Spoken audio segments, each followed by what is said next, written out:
Did it? Uh, Hang on.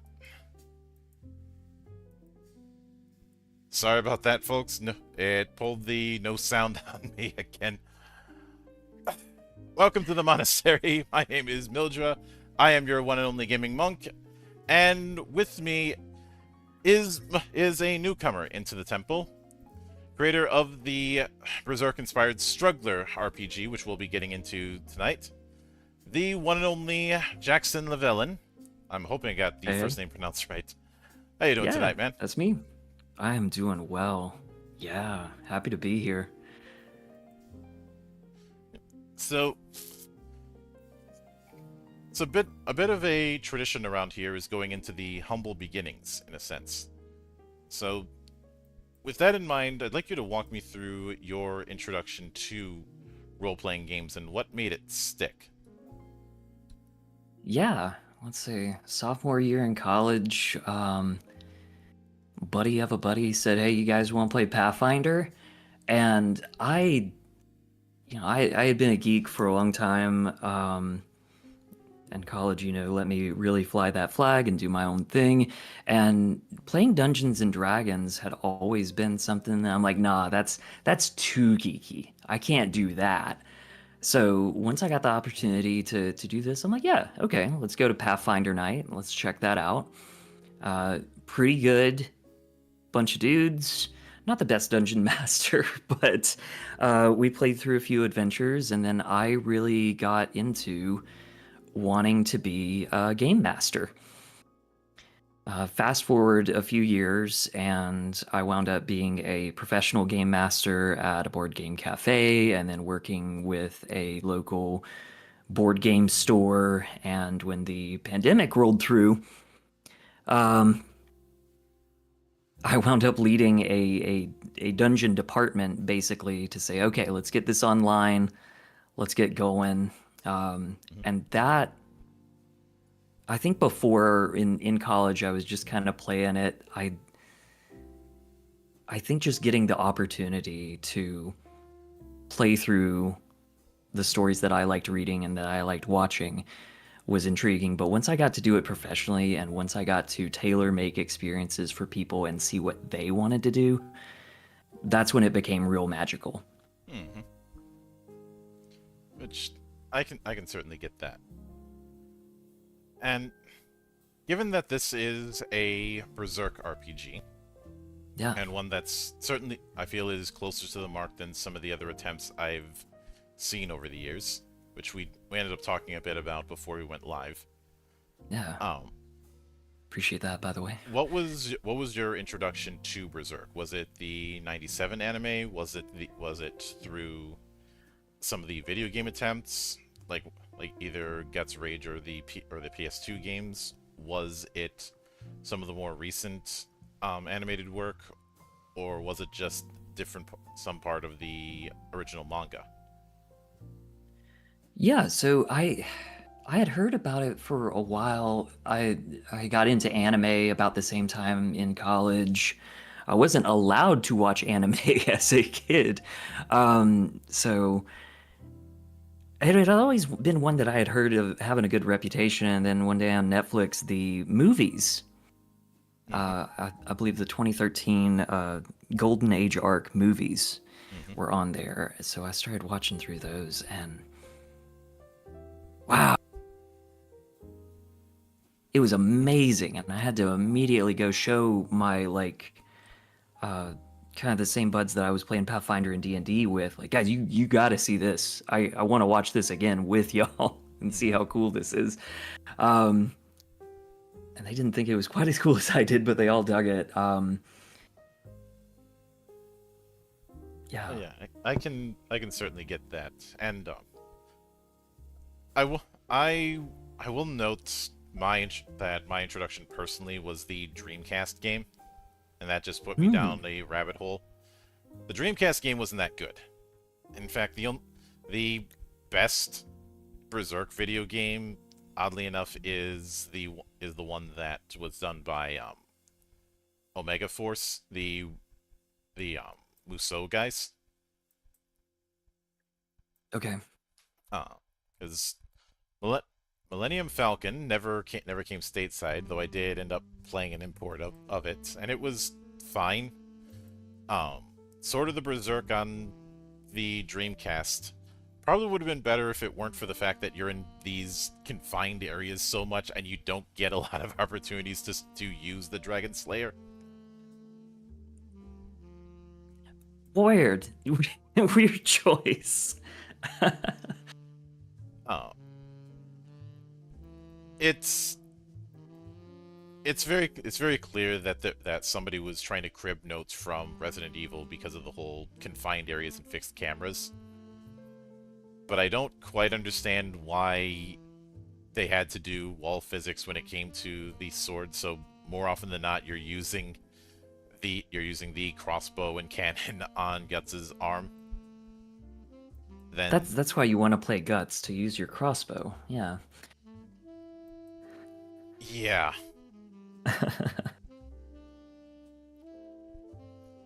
so it was, and as far as that kind of thing wasn't as much of a problem in Millennium Falcon, but Millennium Falcon was just okay, especially for a PS2 game based on a anime. Even though the part that it was covering hadn't been animated yet, we wouldn't get that until the 2010s, and God, I wish we didn't, because I did have to suffer through the 2015 anime. Oh boy. Uh, I found out later that the guy who had directed that, which by the way they were managing like three different animation studios for that project. Up until that point, he had only done slice of life animation,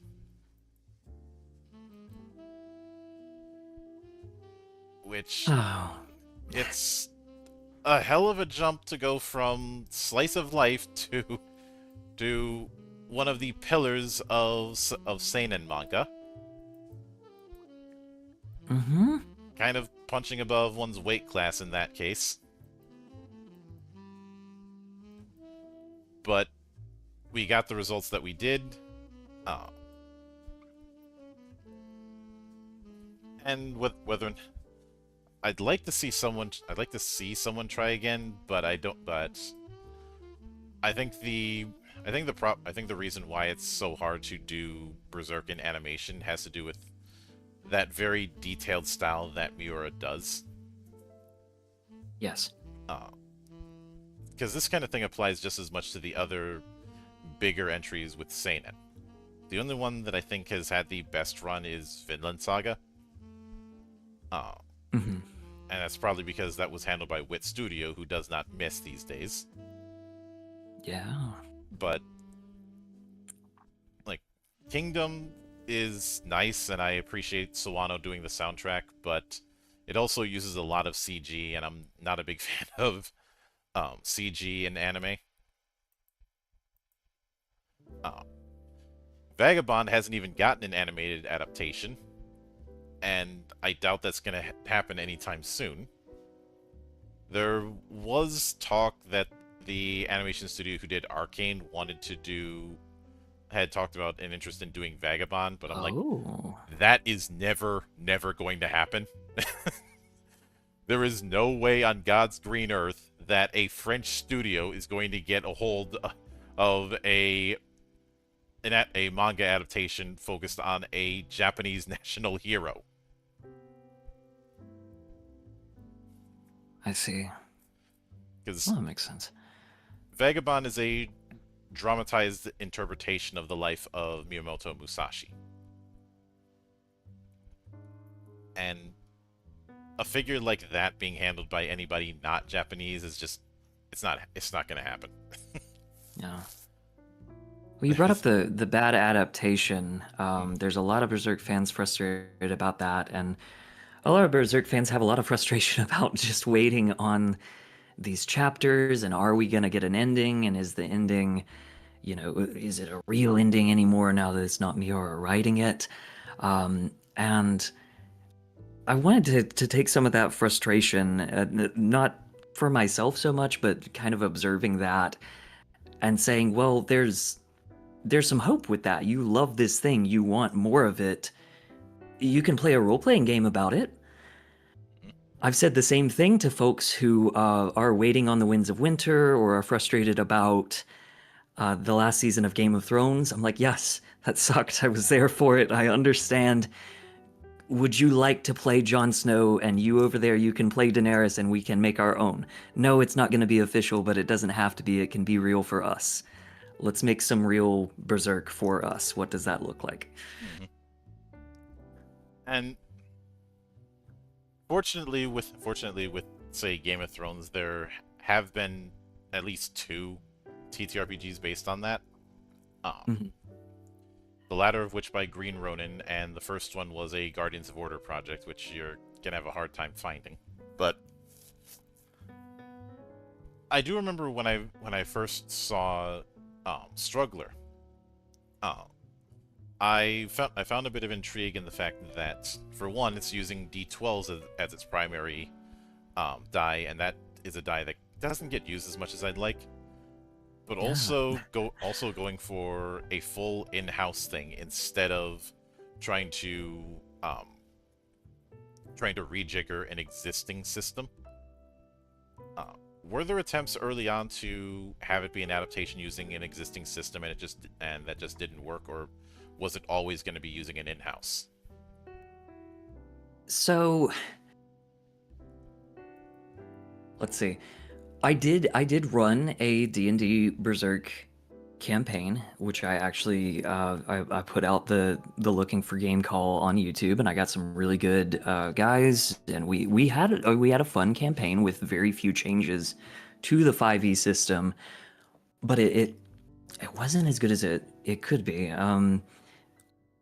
So a few years later, I was thinking about it some more, and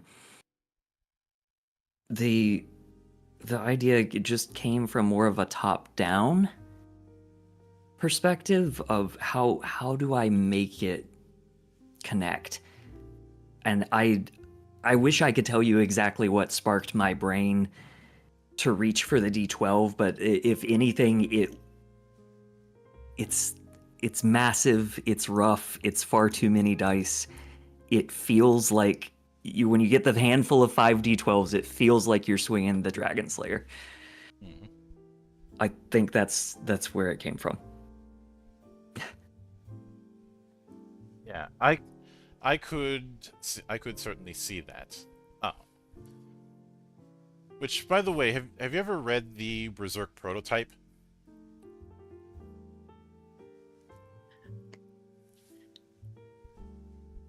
I'm trying to remember. I feel like I've glanced at it, but I don't have a strong memory of it. I must not have made it all the way through. Yeah. Once I realized what it was, I was like, "Oh, okay. I hang on. I need to go back and read the Black Swordsman arc." The prototype, which would become the Black Swordsman arc, was Berserk in a kind of one-shot form. Hmm. Ah, and then it got the approval to be a full-on series. Ah, it is a very different beast. There's a lot more Mad Max influence in the way Guts is designed Yeah. in the prototype. Um, the Dragon Slayer is certainly a large sword in that, but it's nowhere near as the heap of raw iron that we'd end up seeing. Hmm. Uh, but it's the thing about something like Berserk is the genre that it's in has shifted as the series has gone on. Yes. Like, during the Golden Age, you you had a very historical fantasy kind of approach. Something far more akin to Rose of Versailles, which was a major in Rose of Versailles and Queen Saga were major influences on Miura. He was very clear about that. Oh yeah. Uh, Once we get to the post-eclipse stuff, like the Retribution and later the Millennium Falcon, we start leading into this dark fantasy approach. not far removed from Warhammer or even the works of Moorcock. Mm-hmm. And then once we get to the whole stuff with Falconia and the world transformation, it starts leaning more into epic fantasy. Mm-hmm. Absolutely.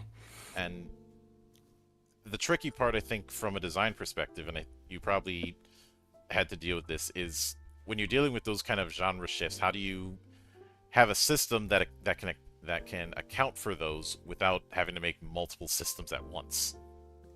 Yeah, it is tricky, and I'm actually having some conversation or seeing some conversations from folks on the Discord about it, and kind of somebody brought up managing the expectations of what people are coming in with, because some people really want to play a powerful spellcaster at level 1, or we don't have levels in Struggler, but you know what I mean. Yeah. And when I was writing up the book, that was never the intent. And then lo and behold, I look back at my character creation. I was like, yeah, if you do this and this, then yeah, you could make a very like weak sheer K right out the gate. Hmm. So I'm fixing some things right now and trying to give myself some grace with like, well, I had some dev help, I had some play testers, but for the most part, it's been me and my Google Doc. Yeah. So now that, Is that how awareness came to be a thing, which is how yes, aware a character is of magic? absolutely. Yes, because that's major in the series, and it started out with thinking about how would somebody play Puck.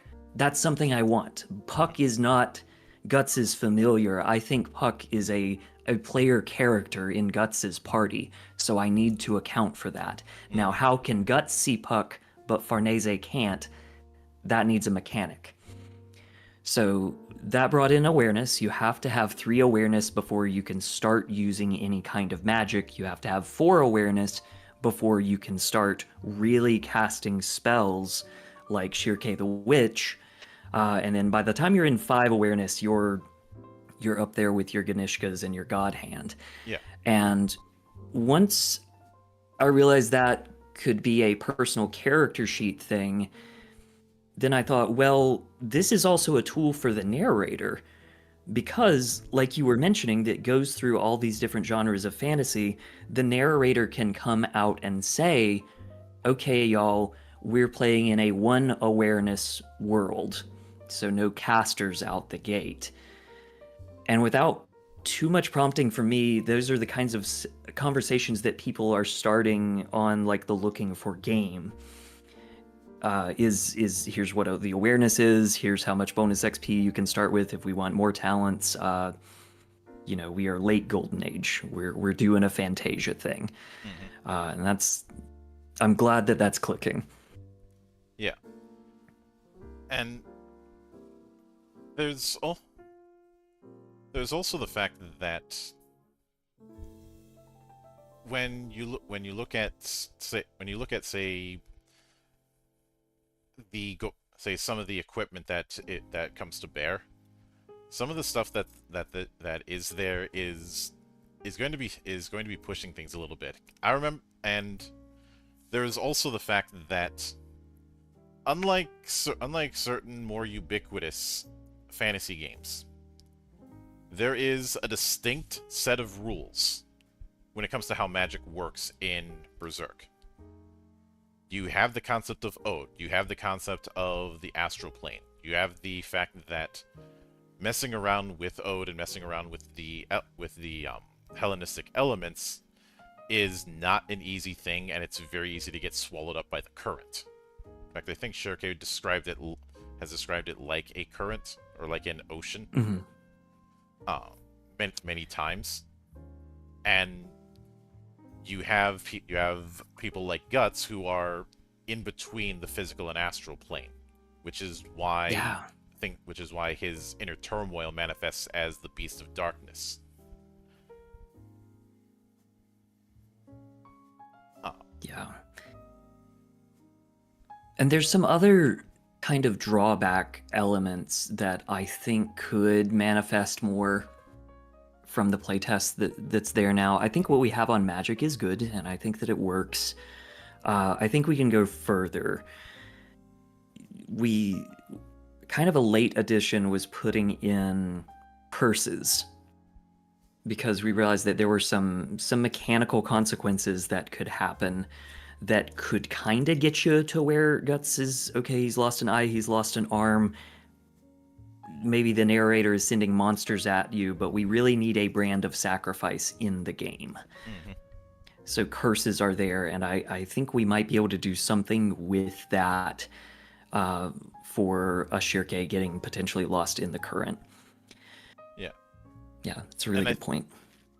There's also the fact that that kind of existing between worlds applies just as much to the Dragon Slayer at this point, because Guts has killed so many apostles that it exists that the sword exists in the astral world as much as it does in the physical world.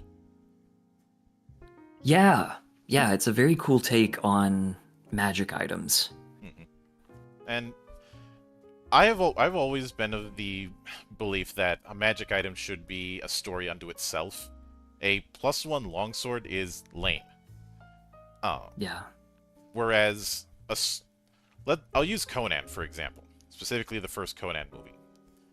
The Atlantean sword is forged using techniques that have long since been lost. And even though it is just a longsword, it is a longsword that is strong enough that when going up against normal metal, it just breaks them. And there is that implication that it has the blessing, or at least the attention, of Crom, who, I'm not sure how familiar you are with the mythos of Conan. Crom is the Hyborian equivalent of Odin and Cernunnos. Okay. Especially in the fact that nobody prays to Crom. But you have to answer his riddle of steel when you die. And the mindset is, if you were desperate enough to pray to him, you are too weak for his help.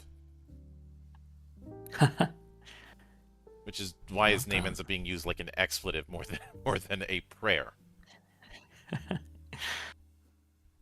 That's cool. But or in the same, I have a backlog of. Go ahead. In the same vein, consider the Master Sword in The Legend of Zelda. It isn't just a very strong sword; it's a sword that has been blessed by the goddesses, and is one that whenever it appears, shit is going to go down.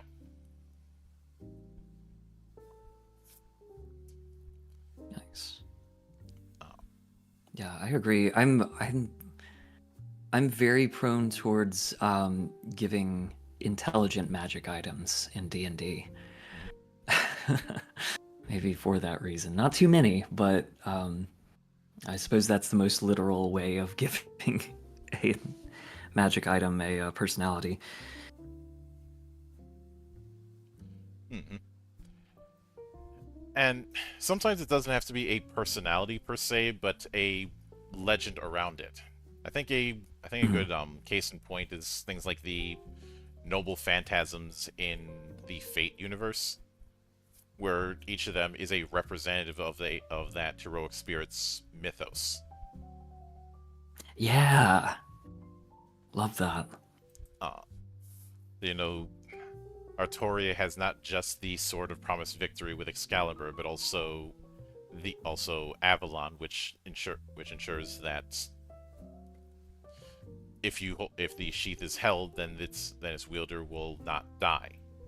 But if you wield Excalibur, you will never lose in battle.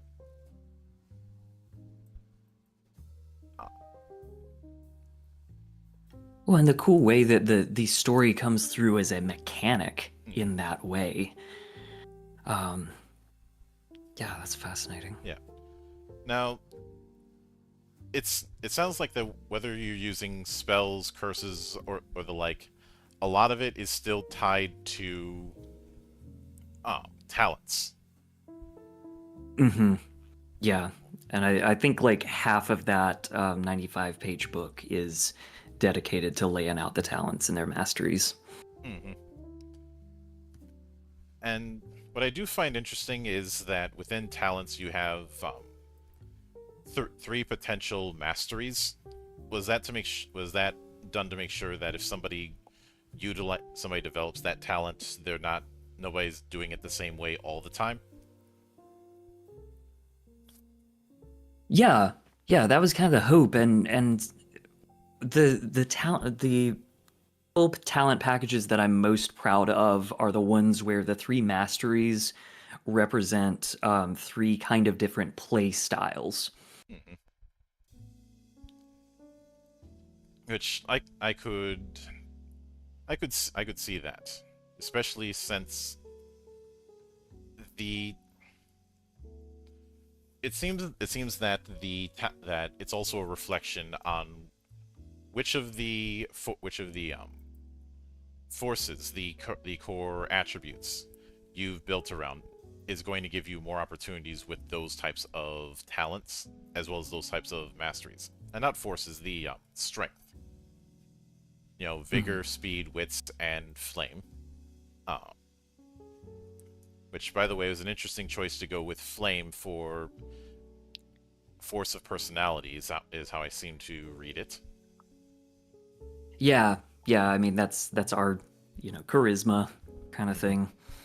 Which I'm fine with because there has been a bit of a misunderstanding regarding charisma over the years, and it's one that was even tackled in the earliest D&D books. This idea that charisma translates to physical attractiveness. Yeah, weird. I don't know how that came about, but that is a thing that came about enough that it was brought up in in the DM's guide in first edition, which makes me think it got brought up quite a bit in playtesting. And one of the examples that was used as a case of charismatic people who aren't exactly the pretty boys, it was Napoleon. Hmm.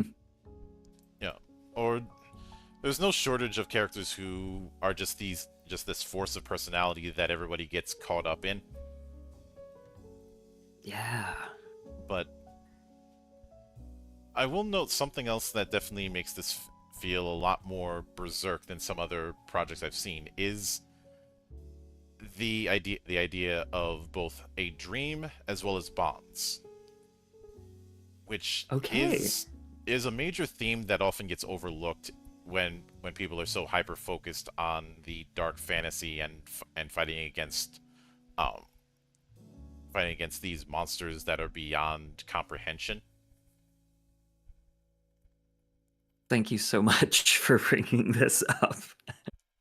Oh, yeah, the dreams and bonds are very important, and the update that I'm already working on, I told myself I wouldn't work on it yet, but then the response has been so overwhelming. I was like, oh, I'll get a couple hundred views on this video, and maybe in April I'll take a look at making some improvements. It's like, no, okay, people are really latching onto it, but there are some misinterpretations, which is not their fault. That's my fault as a rules writer. Let me better lay out the game that I want to show, and there are more rules and talent adjustments that explicitly call out your dream and your bonds, Hmm. and tools for the narrator to target your dream and your bonds, as well as player rewards for protecting your bonds and following through on your dream. Hmm. Yeah, because Berserk is not just a story. It's not grimdark. I think it gets a reputation for being grimdark, and there's so much hope. The struggle isn't about the bad things that are happening to you, it's about that you got through them. So that's what I wanted to tap into for sure.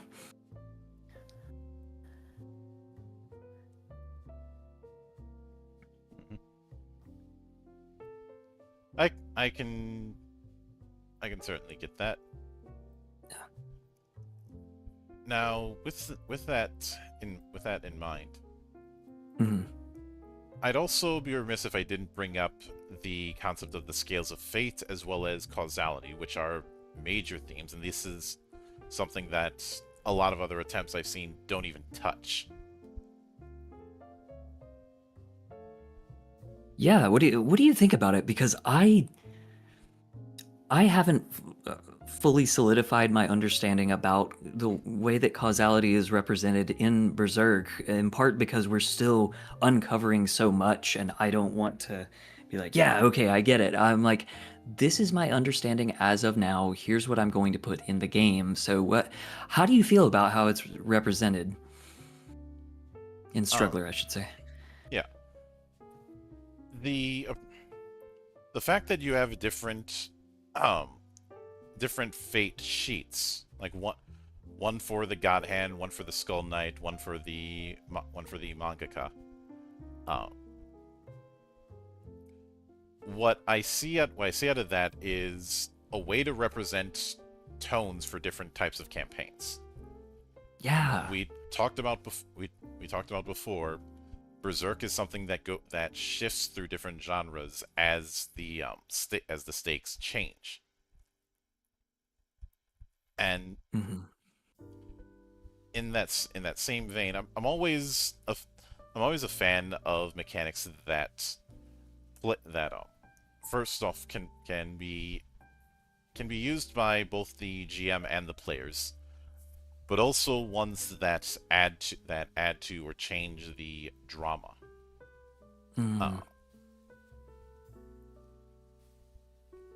and I think what's interesting about this is a kind of negotiation with how strugglers utilize these scales and the fact that it can give them a boon, but it's going to come at a cost. Hmm. That, Yeah, and the Scales of Fate came about. I started when I first put out a prototype last summer. Causality was there. Causality has to be present in a Berserk game. Here's this little one-time thing. The narrator gets a big move. You get to decide if you reciprocate the big move or if you deny that temptation and you get an XP boost. Cool. Uh, when my dev came on, Godot, I'll call him. He wishes to remain anonymous. He brought up the idea of the scales of fate to really expand on it, and then I was able to make some rules that worked with that, and it's been a big highlight for a lot of people coming into the community. mm-hmm. Oh yeah, because despite despite the sense of of these kinds of inevitable fate, you still have people who are going against it, which is why I can agree with the notion that calling it grimdark doesn't really apply as much because Guts himself is may have started out with a very grim outlook during the Black Swordsman arc, but by the time we're at now, he has changed so much and connected with so many more people than he Yes. ever planned on, to the point where his approach towards Griffith has changed. Mhm. And change is kind of emerging as the fundamental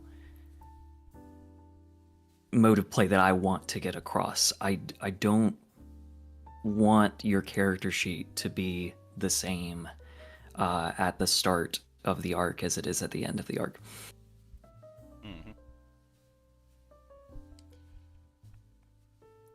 Pretty much. So, Like you sh if you're when you're dealing with characters like this and this is also why I think a traditional leveling system, a traditional class system in the D&D-esque sense, especially old school D&D, doesn't quite work for something like this because how characters evolve is not exactly linear. in that sense, and Yeah. sometimes they regress.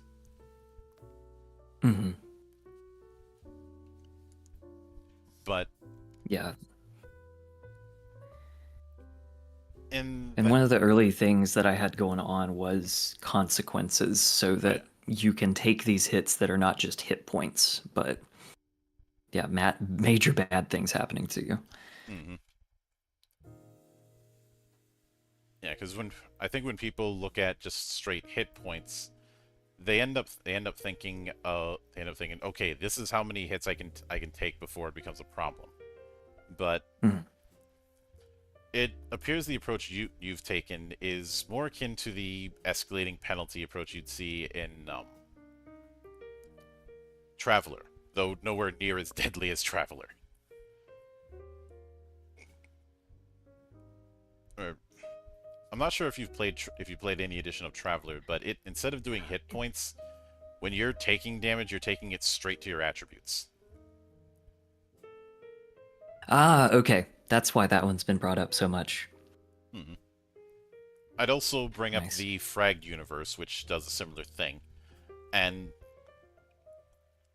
what it reinforces is how much of a danger getting into any kind of fight is, but also how rewarding it is when you see how far you come.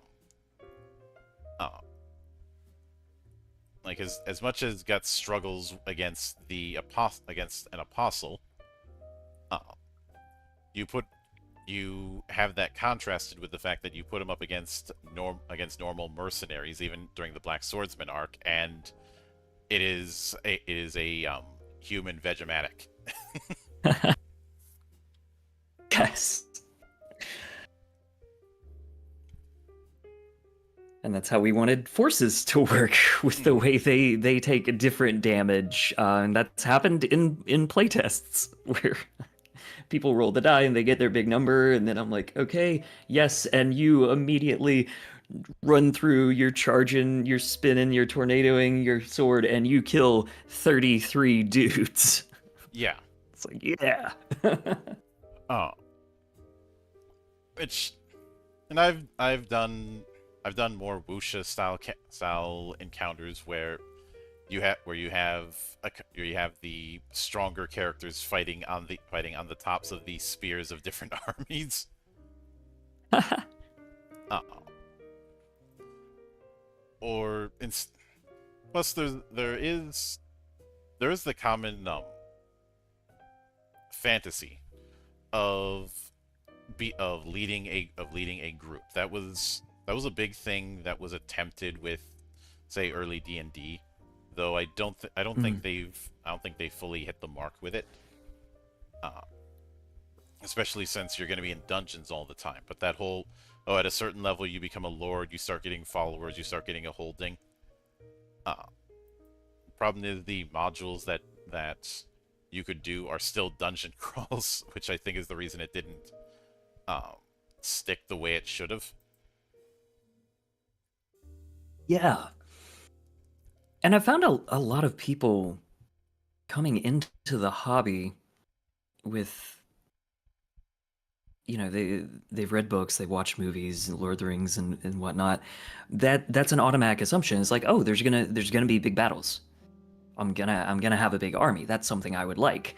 And it is frustrating for me in game mastering to not be able to deliver that because I haven't come across a great system that combines it, and I'm not sure if we're doing well. I'm sure that we're not doing everything right with Struggler. I'll say that, but I hope we're getting somewhere close. It's been doing what I want it to in playtests. We'll see what happens when other people start running the game.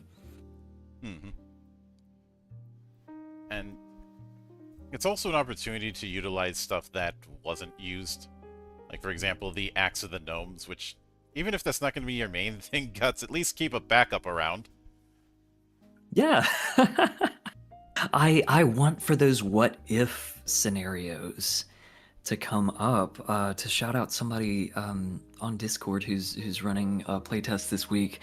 They said that their pitch was okay. There's that part where the Band of the Hawk and Guts, they're taken out, just another castle, and then they find Zod, who was paid as a mercenary for the Tudor. Okay, how did the Tudor hire Zod? What would that look like? We're going to do an encounter where you are the emissary force that has to go to Zod and convince him to fight for you.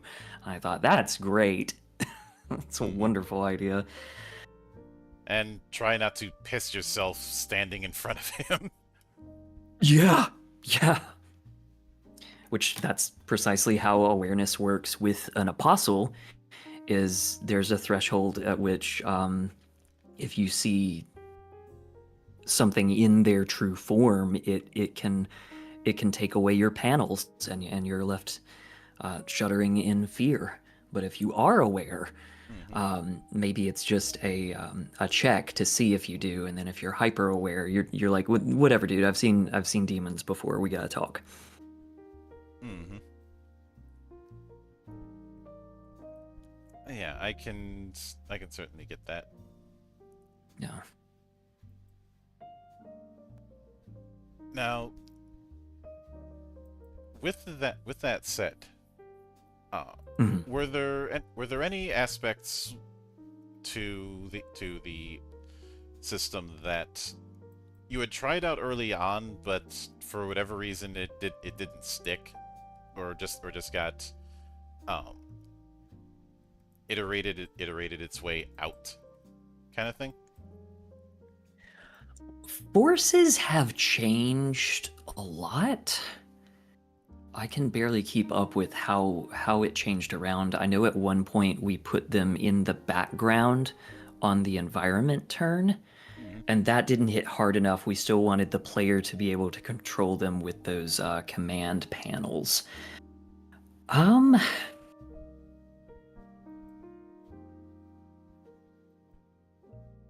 I'm having a trouble. Okay, well, something that's been cut is actually something that is in the update that's coming, and that is equipment. And I'll caveat that by saying, I put in 3 or 4 equipment pages of, well, you're gonna have your backpack and you're carrying your bombs and your ammunition and your different weapons and everything. Um, how much gold and gems can you carry? And I realized playing it and watching this in conversation that I don't think that's what this game is about. I think that is me taking my D&D assumptions and traditions and putting it into this when in reality, rewatching and rereading Berserk, you care about money, but only as far as you can build up your troops. You care about food, you want to be able to have that to rest, but there's not really like oh, gang, let's go forage for mushrooms for an hour in this chapter. So I wanted to axe a bunch of that, get it down to the bare essentials of your armor, your weapon, and your big ass weapon. That's what Hmm. we need. Yeah, it is. It is one of those artifacts I've seen other designers do, where they have equipment in the same style as a dungeon survival affair, even though the game in question is not trying to do that. Mm-hmm. And it's something that doesn't quite work when you're dealing with some variant of larger than life character, which even in the golden age you're definitely dealing with. Oh yeah, yeah, and that's another expectation that I could have done a better job putting out there. Was somebody just said, what?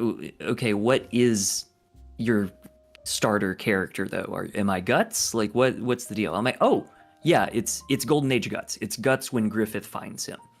That's Hmm. the power level you're at. So I need to explain to people that that's what you are, and you're not going to be Guts with the cannon arm yet. That comes later. Hmm. Although I'd like to see some people take the cannon arm concept and go with different types of cannon. I'd pay good money for someone to take the cannon arm concept, and instead of a big old cannon, it's grape shot. Yeah, ooh, that's cool. And that's the kind of opportunities that I want to leave open. It started as a top-down approach, and I still want to stay true to Berserk, but still leave the freedom there to do things that are hypothetical within the Berserk universe, which by Yeah. the time we get to Fantasia is quite a bit. Yeah. In the same vein, while we will never get the full story of who the Skull Knight actually is, a lot of people have put two and two together and say he is the man who was the first king of Midland. Yeah, Um, Geisric. mhm. And doing a story in that era where you're dealing with someone who is that kind of unifying conqueror going through these different tribes is an avenue worth exploring, I believe.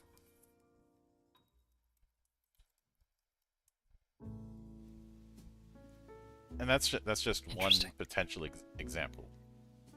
The thing about Yeah. doing a TTRPG is there are these angles that can't be tackled within the main story, but could be tackled by a tabletop campaign because of the fact it's not focused on one story. Yeah. Yeah. And I am impressed that a lot of the questions and a lot of the builds that I'm seeing from people who are now out and playtesting it themselves, they are more drawn to making custom characters within the Berserk world than they are, playing Guts and Casca. Guts and Casca and everybody were the character sheets that I was making to kind of conceptually test the game in my own games. But now that people are able to take the building blocks of talents and everything and make their own, that's cool. Hmm. I'm really enjoying seeing some of the things that are being created and naturally wincing at some of the broken combos that it's like, ooh, I should have put those two and two together, but yeah, I'm learning. Yeah, though sometimes part of the fun is seeing those combinations that you didn't account for uh, Yeah. being done in ways that that end up surprising you. Um, Yeah. and I don't think there's a concept in fighting game terminology called tech, which is these techniques that the designers didn't account for, but still end up getting Okay. used as part of that skill gap. I have seen some game designers try and weed those things out when they're discovered, and I don't think that's the right call to make, because I think that sends Oh the yeah. message of don't bother getting good at the game. We're just going to change it when you do. Mm. Yeah. That's something that I'm probably teetering on with this update, but there's there were a few things in here, particularly with some folks' interpretation and approach to consequences, that I was like, okay, I actually need to get ahead of this immediately, Mm-hmm. and say a little more about um, how to roleplay and how to use your imagination and creativity to describe things and not just take violate to mean the exact most extreme thing that it could, which is in Berserk, but does not have to happen to your character every session or at all. Mm-hmm. Oh yeah, and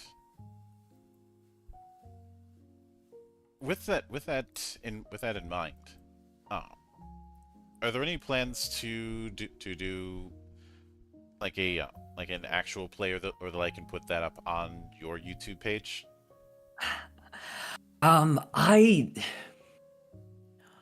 wish I had the tech for it. Um, I also I've never done an actual play because I don't frequently like watching actual plays. I I will check out the first few episodes of a Dimension 20 or a Critical Role to see what's going on and take some notes of the techniques, and I enjoy it, but inevitably it makes me want to play games with my friends. It makes me want to meet new friends. It makes me want to be at the table. Hmm. And I realize just for utility and advertising sake that an actual play would be a lot of fun to put out there and would do its thing, but I just love so much being at the table with your friends and not having to worry about the audience and just getting to have that experience. Hmm. Yeah, I can certainly get that. And with all that said, I do want to sincerely thank you for taking the time out of your schedule to come all the way to my monastery and enjoy the madness. Happy to be here. Always down for some madness. And anytime Thanks you for see letting me fit talk to about this return, game. the door is always open. As I often say around here, drinking is not mandatory, but it is encouraged. I'll bring one next time. Uh,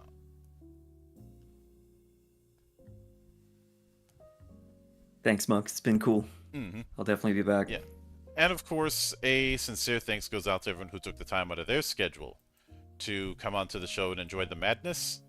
And there will be plenty more where that came from, as there always is here, on the open bar of the internet. But until then, on behalf of the good brothers present and not present, my name is Mildra. I am your gaming monk. Stay fucking frosty, everybody.